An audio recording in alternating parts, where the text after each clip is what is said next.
ब्रजेश चकिया ब्रजेश चकिया भांग गाजा लावो सयरवा सत में तिलो मरे सब कोई मारल जाई बैठी हमा दो मरे बैठी हमा दो मरे भांग गाजा लावो सयरवा सत में तिलो मरे सब कोई मारल जाई बैठी हमा दो मरे मर दे मर दे मर दे मर दे मर दे मर दे मौका बायाज मिलल दम मारले बेदे मौका बायाज मिलल दम मारले बेदे काने पर कामर बा तो उतार ले बेदे काने पर कामर बा तो उतार ले बेदे मौका बायाज मिलल दम मारले बेदे भोला के नगरी में चिलम बारले बेदे मर दे मर दे मर दे मर दे मर दे मर दे बोली बोली बाबा केसरनाथ की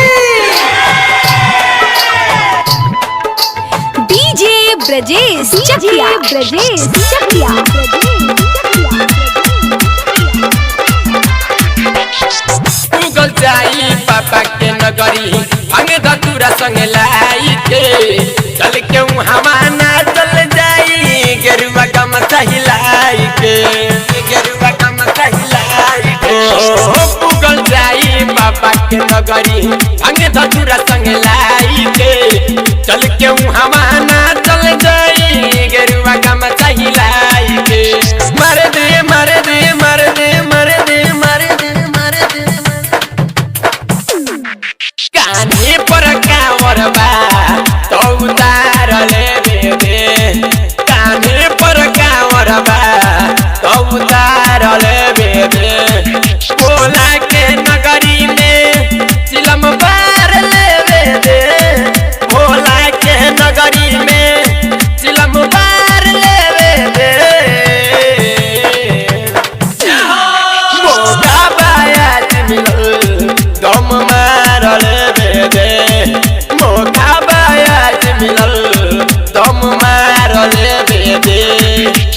मर दे मर दे मर दे मर दे मर दे मर दे बोली बोली बाबा सोमेश्वरनाथ की डीजे ब्रजेश चकिया ब्रजेश चकिया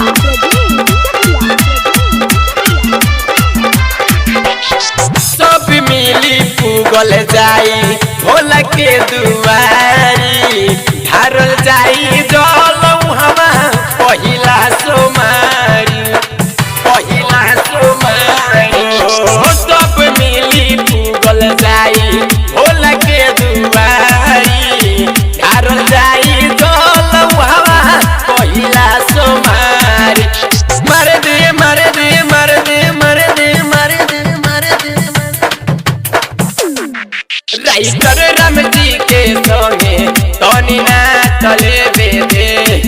राजू रंगीला के संगे तनी ना चले बेदे साथ में रंजन रवाना के भी हिला ले बेदे इमरान हसमी के कमर हिला ले बेदे मौका बायाज मिलल